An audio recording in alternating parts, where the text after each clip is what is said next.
प्रस्तुत कविता में देश के सैनिकों की भावनाओं का वर्णन है। The presented poem describes the feelings of the soldiers of the country. सैनिक कभी भी देश के मान सम्मान को बचाने से पीछे नहीं हटेगा, फिर चाहे उसे अपनी जान से ही हाथ क्यों ना गंवाना पड़े।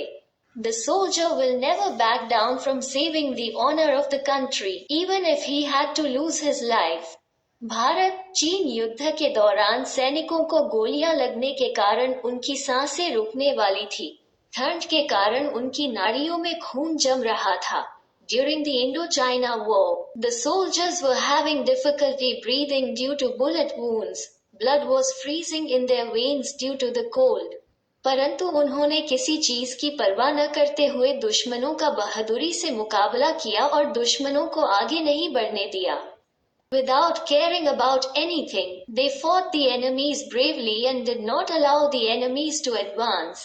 सैनिक गर्व से कहते हैं कि हमें अपने सर भी कटवाने पड़े तो हम खुशी खुशी कटवा देंगे, पर हमारे गौरव के प्रतीक हिमालय को नहीं झुकने देंगे, अर्थात हिमालय पर दुश्मनों के कदम नहीं पड़ने देंगे।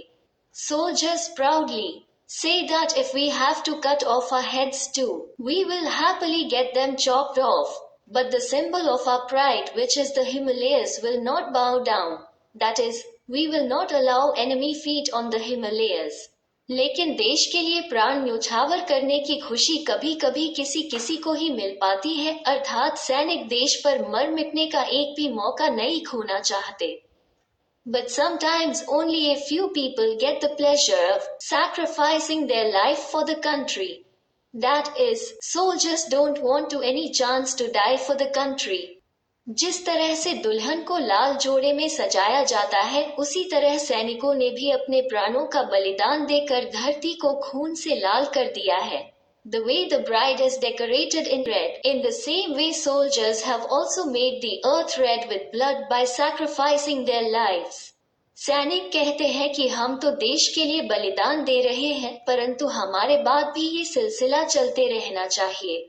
जब भी जरूरत हो तो इसी तरह देश की रक्षा के लिए एकजुट होकर आगे आना चाहिए। Soldiers say that we are making sacrifices for the country. But even after we are gone, this process should continue. Whenever there is a need, in the same way, one should come forward unitedly to protect the country. सैनिक अपने देश की धरती को सीता के आंचल की तरह मानते हैं और कहते हैं कि अगर कोई हाथ आंचल को छूने के लिए आगे बढ़े तो उसे तोड़ दो। Soldiers consider the land of their country as Sita's lap and say that if any hand moves forward to touch the lap, it should be broken. अपने वतन की रक्षा के लिए तुम ही राम हो और तुम ही लक्ष्मण हो, अब इस देश की रक्षा का दायित्व तुम पर है। To protect your country, you are Ram and you are Lakshman. Now the responsibility of protecting this country is on you. Thank you for watching. Hope you like this video. If you do like, then please give it a thumbs up and share the video with your friends and classmates. If you are new here, do subscribe to the channel and press on the bell icon so that you will not miss out on the latest lessons and MCQs.